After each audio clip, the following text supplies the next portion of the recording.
بسم اللہ الرحمن الرحیم۔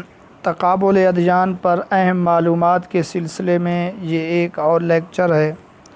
چنانچہ آج کا ہمارا پہلا سوال ہے، صحابہ کرام میں سب سے بڑے مفسر کون تھے؟ تو اس کا درست جواب حضرت عبداللہ بن عباس رضی اللہ تعالیٰ عنہ۔ اگلا سوال ہے، اسلام اور مذہب عالم کے مصنف کون تھے؟ تو درست جواب ہے مظہر الدین صدیقی۔ اگلا سوال ہے، صحت کتب مقدسہ کے مصنف کون تھے؟ تو اس کے مصنف تھے برکت اللہ پادری۔ اگلا سوال، بائبل، قرآن اور سائنس کے مصنف کون تھے؟ تو اس کا جواب ہے مورث بھوکائے۔ اگلا سوال ہے، تاریخ مذاہب کے مصنف کون ہیں؟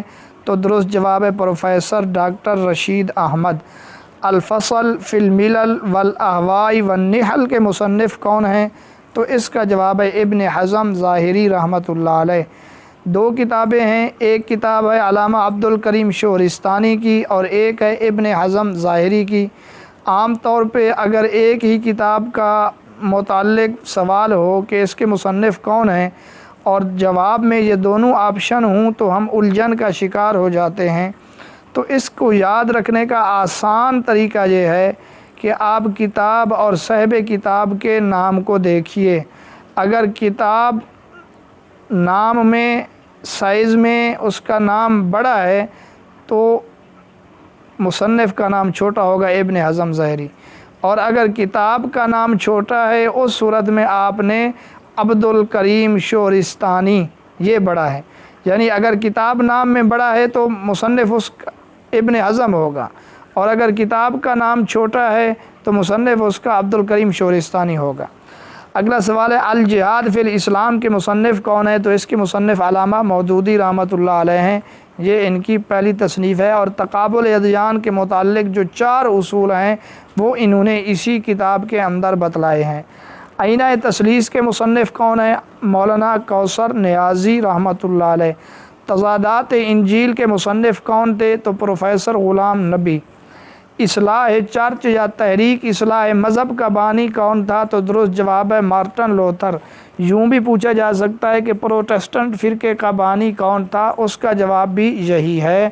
یاد رکھیں، جدید عیسائیت کا بانی یہ قطعا نہیں ہے۔ جدید عیسائیت کا بانی سینٹ پال یا پولس ہے، یہ تحریک اصلاح مذہب کا بانی ہے، پروٹسٹنٹ فرقے کا بانی ہے۔ اگلا سوال، عہد نامہ جدید میں کل کتنی کتابیں شامل ہیں؟ تو عہد نامہ جدید میں 27 کتابیں شامل ہیں، اس کے کل حصے 3 ہیں، تاریخی کتابیں، تعلیمی کتابیں اور کتاب مکاشفہ۔ اعمال الرسل کے مؤلف کون تھے؟ تو لوقا اعمال الرسل کے مصنف تھے۔ عہد نامہ جدید میں کل خطوط کی تعداد 21 ہے۔ عہد نامہ جدید کے 3 حصے جو تھے، تعلیمی کتابیں دراصل خطوط ہی ہیں، اور وہ خطوط کل 21 ہیں۔ تقابل ادیان پر سب سے پہلی تصنیف قرآن مجید کی ہے۔ کتاب الہند کے مصنف علامہ بیرونی رحمۃ اللہ علیہ ہیں۔ ابو ریحان البیرونی نے ہندوستان میں کافی وقت گزارا ہے، محمود غزنوی کے ساتھ ہندوستان میں آئے۔ یہ بھی سوال میں بعض جگہوں پہ میں نے دیکھا ہے، پوچھا ہوا تھا کہ بیرونی کس کے ساتھ ہندوستان میں آئے؟ تو بیرونی محمود غزنوی کے ساتھ آئے۔ تو ہندوستان کے حالات پر اور تقابل ادیان کے موضوع پر خصوصاً یہ کتاب لکھی گئی ہے، کتاب الہند۔ اظہار الحق کے مصنف علامہ رحمۃ اللہ کرانوی ہیں، اور اس کتاب کا موضوع عیسائیت ہے۔ کنفیوشس، تومت، شنٹوئزم کا تعلق منگولی مذاہب سے ہے۔ آپ نے پڑھا بھی ہے، آپ کو یاد بھی ہوگا، مذاہب کی نسلی اعتبار سے 3 قسمیں ہیں۔ نمبر 1 سامی مذاہب، نمبر 2 آریائی مذاہب، اور نمبر 3 منگولی مذاہب۔ یہودیت، ہندو مت اور زرتشت کس بات میں مشترک ہیں؟ تو یہ تینوں اس چیز میں مشترک ہیں کہ یہ غیر تبلیغی مذہب ہیں، یعنی یہ اپنے مذہب میں دوسروں کو شامل نہیں کرتے، اور اگر دوسرے ان کے مذہب میں شامل ہو بھی جائیں تو ان کو یہ اپنے برابر کا درجہ نہیں دیتے، ان کو دوسرا درجہ یا ثانوی حیثیت دیتے ہیں۔ مذاہب کے آغاز کے بارے میں کتنے نظریے ہیں؟ تو 2 نظریے ہیں، ایک ارتقائی نظریہ، الہامی نظریہ۔ ارتقائی نظریے والوں نے توحید تک پہنچنے کے 6 مراتب اور 6 درجے بیان کیے کہ پہلا درجہ جو ہے پری انیمزم، پھر انیمزم، پھر پہلا درجہ انیمزم، پھر پری انیمزم، اسی طرح ٹوٹم پرستی وغیرہ وغیرہ۔ انسانیت کی تعمیر نو اور اسلام کے مصنف کون تھے؟ تو درست جواب ہے پروفیسر عبدالحمید صدیقی۔ حق پرکاش کے مصنف کون تھے؟ ثناء اللہ امرتسری۔ یہ ستیارتھ پرکاش کے جواب میں لکھی ہے، جس کتاب میں مصنف نے قرآن مجید پر اعتراضات کیے تھے۔ قدیم ترین وید کون سا ہے؟ تو قدیم ترین وید جو ہے رگ یا رگ وید ہے۔ یہ ہندوؤں کی ویدیں ہیں جو کل 4 ہیں، ان میں قدیم ترین رگ وید ہے۔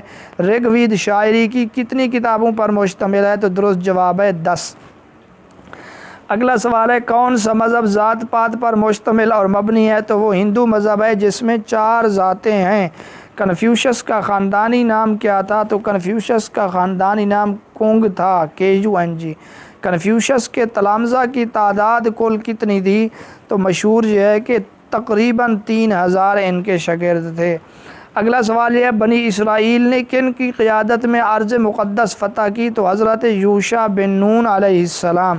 یہاں پر اگر سوال میں حضرت موسیٰ بھی آ جائے اور آپشن میں حضرت عیسیٰ علیہ السلام یا حضرت ہارون علیہ السلام کا نام آ جاتا ہے تو ہم بغیر سوچے سمجھے حضرت موسیٰ علیہ السلام پر لگا دیتے ہیں، کیونکہ بنی اسرائیل کے مشہور نبی وہی تھے۔ یاد رکھیں ایسا نہیں ہے، یہ لوگ جب وادی طی میں 40 سال کے لیے سرگرداں پھرتے رہے، اللہ رب العزت نے یہ فیصلہ کیا تھا جب انہوں نے کہا کہ حضرت موسیٰ علیہ السلام کو آپ جائیں اور آپ کا رب جائے، جاؤ لڑائی کرو، ہم یہاں بیٹھے ہیں۔ تو 40 سال کے اس عرصے میں حضرت ہارون علیہ السلام بھی فوت ہو گئے اور حضرت موسیٰ علیہ السلام بھی فوت ہو گئے۔ پھر ان کے جانشین بنے حضرت یوشع بن نون۔ ان کی سرکردگی میں، ان کی سربراہی میں یہ لوگ بیت المقدس اور ارض مقدس کو فتح کیا انہوں نے۔ اگلا سوال یہ ہے قرآن مجید میں کن کی 2 بیٹیوں کا ذکر ہے؟ تو شیخ کبیر کی 2 بیٹیوں کا ذکر ہے جو مدین کے شیخ کبیر ہیں، جن کے متعلق مفسرین فرماتے ہیں کہ حضرت شعیب علیہ السلام مراد ہیں ان سے۔ سامی مذاہب میں، سامی سے مراد الہامی مذاہب، کیونکہ یہ سامی مذاہب کے جو بانی ہیں یہ حضرت سام جو حضرت نوح علیہ السلام کے بیٹے تھے، ان سے یہ مذاہب شروع ہوئے، بعد میں جو انبیاء آئے، اس وجہ سے ان کو سامی مذہب کہا جاتا ہے۔ قدیم ترین مذہب یہودیت ہے۔ سوال یوں بھی پوچھا جا سکتا ہے اسلام اور عیسائیت کا پیش رو مذہب کون سا ہے؟ تو اس کا جواب بھی یہودیت ہوگا۔ اگلا سوال ہے سوامی دیانت سرسوتی کب پیدا ہوا؟ تو یہ 1824 میں کاٹھی واڑ کے علاقے میں پیدا ہوا۔ یہ ہندو مذہب کا ایک بڑا مفکر گزرا ہے۔ فلسفہ نیانا کے بانی کون تھے؟ تو یہ گوتم تھے۔ یہ گوتم بدھ نہیں بلکہ ایک اور گوتم ہے، یہ ہندوؤں کا ہے اور اس کو ہندوستان کا ارسطو بھی کہا جاتا ہے۔ ہندوستان میں اس کو منطق کا بانی بھی کہا جاتا ہے۔ دنیا میں سب سے زیادہ یہودی کہاں آباد ہیں؟ امریکہ میں آباد ہیں، یہ بات یاد رکھیں۔ امریکہ میں یہودی اسرائیل سے بھی زیادہ آباد ہیں۔ اب اگر آپشن میں یہ دونوں سوال آ جائیں تو ہم نے تو سیدھا اسرائیل ہی کو سلیکٹ کرنا ہے، اس طرح نہیں ہے۔ آسمان پر اٹھائے جاتے وقت حضرت عیسیٰ علیہ السلام کی عمر کیا تھی؟ 33 سال تھی۔ 30 سال کی عمر میں آپ نبی بنائے گئے، 3 سال تک آپ اپنی قوم کو تبلیغ کرتے رہے، 33 سال کی عمر میں زندہ آسمانوں پر اٹھا لیے گئے۔ اگلا سوال ہے تت وسماس کس کی تصنیف ہے جس میں فلسفہ سنکھیا کا بیان ہے؟ تو یہ مہامنی کپلا کی تصنیف ہے۔ یاد رکھیں ہندو مت کا یہ فلسفہ سنکھیا جو ہے ملحدانہ فلسفہ ہے، انکار خدا پر مبنی فلسفہ یہی ہے۔ گرو نانک کب پیدا ہوا؟ تو یہ 1469 عیسوی کو 15 اپریل 1469 عیسوی کو تلونڈی کے مقام پر پیدا ہوا۔ گرو نانک کے والد کا نام کلیان چند عرف کالو جبکہ والدہ کا نام ٹرپا دیوی تھا۔ گرو نانک کی شادی کتنے سال کی عمر میں ہوئی؟ تو 18 سال کی عمر میں ان کی شادی کر دی گئی۔ گرو نانک کس ذات سے تعلق رکھتا تھا؟ تو یہ کھشتری ذات سے تعلق رکھتا تھا۔ گرو نانک کی ایک بہن بھی تھی، ان کا نام نانکی تھا۔ سکھ مت میں ایک فرقہ ہے اداسی فرقہ، اس کی بنیاد رکھی ہے گرو نانک کا جو بڑا بیٹا تھا سری چند، چونکہ کہتے ہیں یہ تنہائی پسند تھا، اداس رہتا تھا، تنہا رہتا تھا، اس وجہ سے اس فرقے کا نام بھی اداسی فرقہ پڑ گیا۔ اگلا سوال ہے نام سمرن کس چیز کا نام ہے؟